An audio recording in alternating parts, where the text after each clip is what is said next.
வையகம், வாழ்க வையகம், வாழ்க வளமுடன். குரு வாழ்க, குருவே துணை. வணக்கம். நான் முத்தம்மா. முத்துக்களஞ்சியத்துக்கு உங்கள் அனைவரையும் வரவேற்கிறேன்.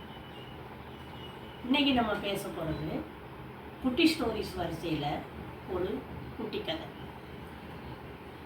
இது ஒரு புராண இதிகாச காலத்தில் நடந்தது.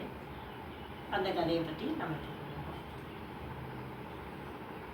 புராண இதிகாச காலம் அப்படின்னு சொல்கிறோம். இது மகாபாரதத்துக்கு முந்தைய காலம், மகாபாரத காலம்னு வச்சுக்கலாம்.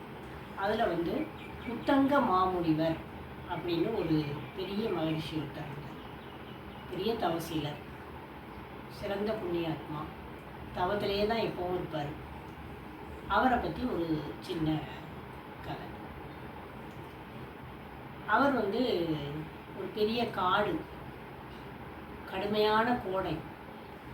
அந்த நேரத்தில் அந்த காட்டில் ஒரு அப்போ தான் தவத்திலேருந்து எழும்பியிருக்கார். நெடுங்காலம் அவர் தவம் பண்ணிக்கிட்டு இருந்திருக்காரு. தவம் பண்ணிவிட்டு அப்போ தான் தவத்திலேருந்து குளிச்சிருக்காரு. குளிச்சவர் இந்த காட்டை கடந்து போவோம் அப்படின்ட்டு அவர் நடக்க ஆரம்பித்து கொஞ்ச நேரத்திலேயே அவருக்கு கடுமையான தாகம் எடுத்துருச்சு. ஆனால் அந்த இது ஒரு பாலைவனம் மாதிரி இருக்குது. அந்த இது காடு, அதில் எந்த விதமான தண்ணியோ எதுவுமே அவருக்கு தெரியல. ஒரு ஓடை தெரியல, ஒரு அருவி தெரியல, ஒரு சின்ன குளம் இல்லை. அப்படிங்க தண்ணிங்கிற பேச்சே அங்கே இல்லை. அப்படியான ஒரு நிலைமையில் அது இருக்கு. இவர் தாகத்தில் ரொம்ப தவிக்காரு. என்னது, நம்ம பெருமையாக நினச்சிக்கிட்டு இருந்தோமே, எல்லா இந்திரியங்களையும் நம்ம ஜெயிச்சிட்டோம், நம்ம எல்லா கர்மக்களையும் நம்ம ஜெயிச்சிட்டோம், நமக்கு எந்த இதுவும் இல்லைன்னு நம்ம நினச்சிக்கிட்டு இருக்கோம். ஆனால் அந்த தாகத்தை என்னால் வெல்ல முடியலையே அப்படின்னு சொல்லி அவர் ரொம்ப வருத்தப்பட்டுக்கிட்டு அப்படி நடந்துக்கிட்டே இருக்கார். நடந்துக்கிட்டு இருக்கையில் திடீர்னு அவருக்கு ஒரு நினைவு வருது. ஸ்ரீகிருஷ்ணரை பற்றி நினைக்கார். கண்ணன் ஞாபகம் வந்துடும். கிருஷ்ணன் எனக்கு ஒரு வரம் கொடுத்தாரு அப்படின்னு யோசிச்சுட்டு என்ன வரம் அப்படின்னு யோசிக்கும்போது இது ஒரு நெடுங்காலத்துக்கு முன்னால் நடந்தது. அதில் அவர் உனக்கு தாகத்துக்கு நீ எப்போ கேட்டாலும் உனக்கு தண்ணி கொடுப்பேன் அப்படின்னு அவர் சொல்லியிருக்கார். சொன்னது ஞாபகம் வருது இவருக்கு. இப்படி சொன்னாரே அப்படின்ட்டு, உடனே கிருஷ்ணா, நான் இப்படி தாகத்தில் ரொம்ப தவிக்கினேன், நீ எனக்கு தண்ணி கொடுக்க மாட்டியா? நீ கொடுத்த பார்க்க பரமாத்மா காப்பாற்ற வேண்டாமா அப்படின்லாம் இவர் புலம்ப ஆரம்பிச்சிடுவார். அப்போது ஒன்று அப்படின்னு புலம்பி அப்பவும் வரலைன்னொன்னே அவர் யோசிக்காரு. மகாபாரத காலத்தில் பாஞ்சாலி துயில் உரிகிற சமயத்தில் கிருஷ்ணா கண்ணா அப்படின்னு கத்துன உடனே எங்கே இருந்தோ அவளுக்கு சேலையை கொடுத்து உதவுனீங்க. இன்றைக்கி நாங்கள் இருந்து இப்படி கரடியாக கத்துதானே, எனக்கு நீ ஒரு சொட்டு தண்ணி கொடுக்க மாட்டேங்கியே அப்படின்னு சொல்லி வருத்தப்படுறார். அப்போ தான் அவருக்கு டக்குனு ஞாபகம் வருது எப்போ நடந்ததுன்னு அவருக்கு ஞாபகம் வந்துச்சு. அந்த நேரத்துலையும் அவர் ஒரு பெரிய தவத்தில் ஆழ்ந்திருக்காரு. ரொம்ப காலமாக நடந்துகிட்டு இருக்காரு. சுற்றி உலகத்தில் என்ன நடக்குங்கிறதே அவருக்கு தெரியாத நிலைமையில தான் அந்த கிருஷ்ணரை பார்த்த நேரத்துலேயும் நடந்துகிட்டு இருக்காரு. அப்போவும் தவத்திலிருந்து எழும்பி வெளியில் வரும்போது கிருஷ்ணர் எதிர்த்தால வர. அப்போது அவர் கேட்காரு, கிருஷ்ணா, மகாபாரதத்தில் நம்ம குருட்சேத்திரத்தில் எல்லாமே நல்லபடியாக நடந்ததா? பாண்டவர்களுக்கும் கௌரவர்களுக்கும் நீ சமாதானம் பண்ணி வச்சிட்டியா? எப்படி இருக்காங்க ரெண்டு பேரும்? ஒத்து போயிட்டாங்களா? பீஷ்மர் எப்படி இருக்காரு? கர்ணன் எப்படி இருக்காரு அப்படின்னு கௌரவர்கள் பாண்டவர்கள் அவங்கள பற்றி எல்லாமே இவர் விசாரிக்கார். அந்த நேரத்தில் தான் யுத்தம் முடிஞ்சு ஸ்ரீகிருஷ்ணர் அவரோட துவாரகைக்கு கிளம்பிக்கிட்டு இருக்காரு. வழியில் தான் இவரை உத்தங்க மகரிஷியை பார்த்தார். உடனே ஸ்ரீகிருஷ்ணர் சொல்கிறாரு, இல்லை மகரிஷி, ஒன்றுமே செய்ய முடியல, அவங்க எதுவும் சொல்லுங்க கேட்கல, சண்டை போட்டு பாண்டவர்களும் அவங்க குலம் பூரா அழிஞ்சிட்டு. பாண்டவர்களில் 5 பேர் தான் இருக்காங்க. இப்போது வள்ளல் கண்ணனும் கர்ணனும் இறந்துக்கிட்டாரு, பீஷ்மரும் இறந்துட்டாரு அப்படின்னு இவர் சொல்கிறாரு. சொன்ன உடனே இவருக்கு ரொம்ப கோபம் வந்துடுது உத்தங்க மகரிஷி. கண்ணன் ஸ்ரீகிருஷ்ணர் கடவுளுங்கிறதும் அவர் மறந்துடுறாரு. மறந்துட்டு உடனே நீ இப்படியா நீ பண்ணுவ, நீ நினச்சிருந்தா அவங்கள சமாதானம் பண்ணியிருக்கலாம், பண்ணி வச்சுருக்கலாம், உன்னால் முடியும், ஆனாலும் நீ செய்யாமல் வச்சுட்ட அப்படின்னு சொல்லிட்டு நான் உனக்கு சாபம் கொடுக்க போகிறேன் அப்படின்னு கமண்டலத்துலேருந்து ஒரு குடி தண்ணியை கையில் ஊற்றுவார். ஊற்றி சாபம் கொடுக்க போகிறேன்னு உடனே கிருஷ்ணன் என்ன பண்ணுவார், டக்குன்னு தண்ணியை கீழே தட்டி விட்டுருவார். தட்டி விட்டுட்டு மகானே, நீங்கள் வந்து தண்ணியை வச்சு எனக்கு சாபத்தை கொடுக்கறது பிரச்சனை கிடையாது, அதனால் உங்கள் தவந்தான் அவ்வளவும் அழிஞ்சு போயிடும் அந்த சாபத்தை கொடுக்கறதுனால, அதனால் நான் சொல்கிறத கேளுங்க அப்படின்னு சொல்லிட்டு இவர் சொல்லுவார். நான் வந்து பரமாத்மாவாக இருக்கலாம், ஆனால் நான் மனுஷ பிறவி எடுத்திருக்கேன், எனக்குன்னு சில எல்லைகள் இருக்குது, நான் அதன்படி தான் நான் செய்ய முடியும். ஆனால் நான் பிறவி எடுத்ததோட நோக்கம் வந்து பூமி தாயோட பாரத்தை குறைக்கிறதுக்காக தான் நான் பிறவி எடுத்திருக்கேன். அப்படி இருக்கும்போது நான் அதுதான் என்னோடய கடமை. ஆனாலும் நான் அதை மீறி என்னோடய மனித சக்தியை மீறி நான் அதிகபட்சமாக எவ்வளவு முடியுமோ அவ்வளவு துரியோதனனுக்கு சொன்னேன். ஆனால் அவன் எதுக்கும் வழிக்கு வரல. அப்போ நான் என்ன பண்ண முடியும்? என்னோடய கடமையை நான் செஞ்சு தானே ஆகணும். நீங்கள் என் மேலே கோவப்படுறதில்ல, அர்த்தம் இல்லை அப்படின்னு அவர் சொல்லுவார். சொன்ன உடனே தான் இவருக்கு உத்தங்க மகரிஷிக்கு புத்தியில் உரைச்சிது. நெசந்தானே, அவங்க வந்து என்னத்துக்காக பிறவி எடுத்துருக்காங்களோ அதோட இதை அவங்க நடந்தானே ஆகணும், அவங்கவுங்க கர்மாக்களுக்கு அவங்கவுங்க பதில் கொடுத்தானே ஆகணும் அப்படிங்கிறது இவருக்கு தெரிஞ்ச உடனே, கண்ணா என்னை மன்னிச்சிடு, நான் வந்து முன் கோபத்தில் ஏதோ தெரியாமல் பண்ணிட்டேன், ஆனால் நீ என்னையும் காத்து என் தவத்தையும் காத்துட்ட அப்படின்னு சொல்லி கும்பிடுறார். கும்பிட்ட உடனே ஸ்ரீகிருஷ்ணருக்கு வந்து உத்தங்க மகரிஷி ரொம்ப பிடிக்கும், ரொம்ப நேர்மையானவர், ரொம்ப தவசீலர் அப்படின்னு.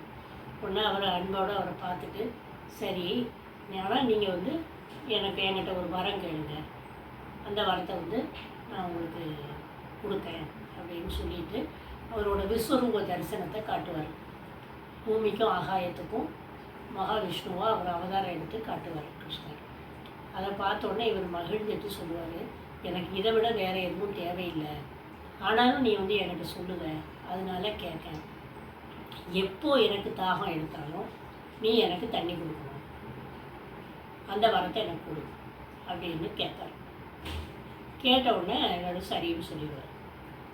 சொல்லிவிட்டு அவர் போயிடுவார் கிருஷ்ணன். ஆனால் பொதுவாக முனிவர்கள் எல்லாருமே, தவசீலர்கள் எல்லாருமே முக்கால்வாசி நேரம் தண்ணியும் காற்றும் மட்டும்தான் அவங்க ஆகாரம். வேறு யாராவது அடியவர்கள் வந்து ரொம்ப தரிசனம் பண்ண வந்துட்டு பழங்கள் பால் ஏதாவது கொடுத்தா அதை அந்த நேரத்துக்கு மட்டும் குடிப்பாங்க. மற்ற நேரம் பூரா தண்ணியும் காற்றும் மட்டும்தான் அவங்க ஆகாரம். இப்படி தான் அவங்க இருப்பாங்க. அப்போ இப்போ ஏன் எனக்கு இப்படி தாக மாட்டுது, நான் இது இப்படி பழகினவன் தானே அப்படின்னு சொல்லி அவர் யோசிச்சுட்டே போகிறாரு. எதுக்காக எனக்கு கிருஷ்ணர் இன்னும் செய்யாமல் இருக்காரு, நான் என்ன தப்பு பண்ணேன் அப்படின்னு யோசிச்சுட்டே போகிறார். அப்போது எதுத்தால ஒருத்தன் இந்த சுடுகாட்டை காக்கிற காவக்காரன் புலையன்னு சொல்லுவாங்க, அவர் அங்கேருந்து வாராரு. இந்த புலையன் வரும்போது அவர் கூட ஒரு 4 நாய் வருது, கையில் ஒரு டம்ளரில் தண்ணி வச்சுருக்காரு. வச்சுட்டு அங்கேருந்து வராரு. வந்து பார்த்துட்டு, சாமி என்ன இந்த காட்டுக்குள்ளே மாட்டிக்கிட்டீங்களா, இங்கே ஒரு சொட்டு தண்ணி இருக்காத, நீங்கள் எப்படி தண்ணி இல்லாமல் தாகத்தில் தவிச்சிக்கிட்டு இருப்பீங்களே, நான் வந்து தண்ணி என்கிட்ட இருக்குது, நீங்கள் குடிக்கீங்களா அப்படின்னு அவர் கேட்பார். அந்த புள்ளையன்னு கேட்பார். ஆனாலும் அந்த தாகத்துலேயும் அந்த கடுமையான நேரத்துலையும் இவரோட ஆசாரம் வந்து இவரை தடுக்கு. உத்தங்க மகரிஷி ஒன்று அவர் தள்ளிப்போ, எங்கே வந்து என் முன்னால் வந்து நிற்க, தள்ளிப்போ அப்படின்னு சொல்லி அவர் திட்டுறாரு. உடனே அவர் அந்த புலையன்னு சொல்கிறாரு, தள்ளிப்போன்னு சொல்லுதியே, எதை தள்ளிப்போன்னு சொல்லுது சாமி, என் உடம்பை சொல்லுதியா, என் உயிரை சொல்லுதியா, அது எதை சொல்லுது, எல்லா உடம்பும் சாக போகிற உடம்பு தான். அப்போ சாக போகிற உடம்புக்கு என்ன இருக்குது, சாகாத உடம்பு என்னமோ இருக்குன்னா சொல்லு, அதை ஒசந்ததுன்னு ஒத்துக்கணும், சாக போகிற உடம்பெல்லாம் ஒன்று தானே, அப்போ நீ இப்போ எதை தள்ள சொல்லுத அப்படின்னு அவர் கேட்ட உடனே அவர் அசந்து போய் நின்றுவார். இவன் வாயிலேருந்து இந்த மாதிரி வேதாந்த கருத்துக்கள்லாம் வருத அப்படின்னு என்ன அர்த்தம் அப்படின்னு சொல்லிட்டு அப்படியே மறைச்சி போய் நின்று பார்த்துக்கிட்டு இருக்காரு. அப்போ திடீர்னு ஒரு புல்லாங்குழல் சத்தம் கேட்கு. திரும்பி பார்த்தாரு, கிருஷ்ணர் வராரு. இந்த பக்கம் புலையன் நிற்கிற பக்கம் பார்த்தா ஆழக்காரம், எல்லோரும் மறைஞ்சிருந்தாங்க, அந்த நாய் புலையன் எல்லாருமே மறைஞ்சிருந்தாங்க. உடனே கிருஷ்ணரை பார்த்த உடனே, கிருஷ்ணரை கும்பிட்ட உடனே கிருஷ்ணர் சொல்லுவார், நீங்கள் தாகத்தினால தவிச்சிங்க, ஆனால் நான் வந்து தண்ணி நான் தான் கொடுப்பேன்னு சொல்லலை, உங்களுக்கு தண்ணி தருவேன்னு சொன்னேன். அப்போ நான் அவர்கிட்ட வந்து நீங்கள் தண்ணியை கொடுங்கன்னு சொன்னேன். அந்த புலையனா வந்தது யாருன்னா தேவேந்திரன், இந்திரன் தான் வந்தார். அப்போ நான் இந்திரன்ட்ட சொன்னேன், உத்தங்க மகரிஷி வந்து தாகத்தில் தவிக்காரு, நீ தண்ணி கொடுக்கலாம், தண்ணி கூட கொடுக்க வேண்டாம், நீ அமிர்தத்தை கொடு அப்படின்னு சொன்னேன். அப்போ தேவேந்திரன் சொல்கிறாரு, மனிதர்களுக்கு அமிர்தம் கொடுக்கறதுல எனக்கு இஷ்டம் இல்லை, ஆனாலும் நீங்கள் சொல்லிட்டீங்க, நான் கொண்டு போகிறேன், அவர் வாங்கினாருன்னா கொடுக்கேன் அப்படின்னு சொல்லிட்டு புலையன் வேஷத்தில் அவர் வந்தார். நீங்கள் வந்து உங்கள் முன்கோபத்தினாலையும் உங்களோட உயர்வு தாழ்வு பார்க்குறதுனாலையும் நீங்கள் அவரை வந்து அனுப்பி விட்டுட்டீங்க, அமிர்தத்தை நீங்கள் இழந்துட்டீங்க அப்படின்னு அவர் சொல்லுவார். சொன்ன உடனே அப்படியே அசந்துவே நிற்பார். அப்போது இவர் சொல்லுவார் ஸ்ரீகிருஷ்ணன், மனிதர்களில் உயர்வு தாழ்வு ஏது? அவங்கவுங்க குலத்துக்கு தகுந்தால்தான் அவங்கவுங்க தொழில் இருக்க தவிர உயர்ந்தவன் தாழ்ந்தவங்கிறது கிடையாது. விவசாயம் பண்ணுறாங்க, அந்த தச்சு வேலை பார்க்காங்க, நெசவு வேலை பார்க்காங்க, நிறைய வேலை பார்க்காங்க, பானை செய்கிறாங்க, அப்புறம் கழிவுகளை அகற்றுறாங்க. எல்லாமே அவங்கவுங்க தொழில். அது தொழிலுக்கு தகுந்தால்தான் இருக்க தவிர மனுஷயத்தில் ஏற்ற தாழ்வு கிடையாது. ஆனால் இந்த மனிதர்கள் வந்து இதெல்லாம் செய்யாமல் விட்டுட்டாங்க அப்படின்னா, இந்த தொழிலெல்லாம் அவங்க நிறுத்திட்டாங்க அப்படின்னா இந்த உலகம் எதுக்கு ஆகும்? நீங்கள் உங்களுக்கு வந்து இதில் இருந்து தான் நமக்கு இந்த அமிர்தம்ங்கிறது நமக்கு கிடைக்கும். எல்லாம் சுத்தமாக எல்லாம் தூய்மையாக நமக்கு தேவையானதை பூரா அவங்க நிறைவேற்றி கொடுக்கறதுனால தான் நம்ம நல்லபடியாக வாழ்ந்துட்டுருக்கோம். அது உங்களுக்கு தெரியாமல் இதில் நீங்கள் உயர்வு தாழ்வு நீங்கள் எப்படி பார்க்கலாம்? இது பெரிய தப்பு இல்லை அப்படின்னு கிருஷ்ணன் சொல்லுவார். எல்லாமே தொழிலுங்கிறது வந்து நம்ம தேவைக்காக நம்ம அந்த தொழிலை வச்சுருக்கோம். அந்த தொழிலை செய்கிறவன் வந்து கேவலமானவனவனோ கீழ்ஜாதியாகவோ மாற மாட்டான். கீழ்ஜாதி மேல் ஜாதிங்கிறது தொழிலில் கிடையாது, இப்போ அவன் வாழ்கிற வாழ்க்கையில் இருக்குது அப்படின்ட்டு அவர் சொல்லுவார். சொன்ன உடனே இவருக்கு எனக்கு புத்தி வந்துட்டுப்பா அப்படின்னு உத்தரவு மாதிரி சொல்லிட்டு கிருஷ்ணரை கும்பிட்டுட்டு, நீ சொன்னது வந்து எல்லா மக்களுக்கும் போய் சேரணும், இன்றைக்கி உலகத்தில் அப்படி தான் இருக்குது, அது எல்லாத்துலேயும் போய் சேரணும் அப்படின்னு சொல்லிட்டு அர்ஜுனனுக்கு நீ கீதையை உபதேசம் பண்ணிவிட்டு அவர்கிட்ட சொன்னது வந்து அர்ஜுன கீதை. ஆனால் எனக்கு நீ இன்னைக்கு பண்ணது, எனக்கு பண்ண உபதேசம் வந்து உத்தங்க கீதை. உத்தங்க கீதைன்னு வளரட்டும், இது வந்து எல்லா இடமும் வழங்கட்டும், மக்கள்கிட்ட இது போய் சேரட்டும் அப்படின்னு சொல்லிட்டு கிருஷ்ணரை வணங்கிட்டு உத்தங்கருக்கு போனார். இப்போ அந்த காலத்தில் அவ்வளோ பெரிய தவசீலருக்கும் இந்த உயர்வு தாழ்வு ஏற்றத்தாழ்வு மனப்பான்மை இருக்குது.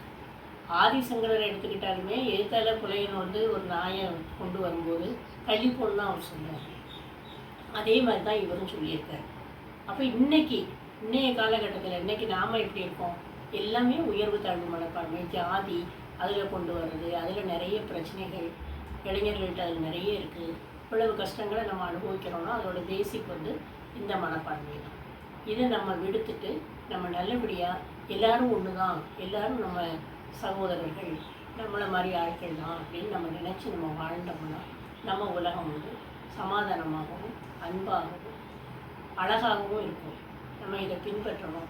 அதுக்காகத்தான் இந்த கதையை நான் இப்போ இன்றைக்கி எடுத்துக்கிட்டேன் அப்படின்னு சொல்லி இன்றைய கதையை நிறைவு செஞ்சேன். நன்றி, வணக்கம், வாழ்க வளமுடன்.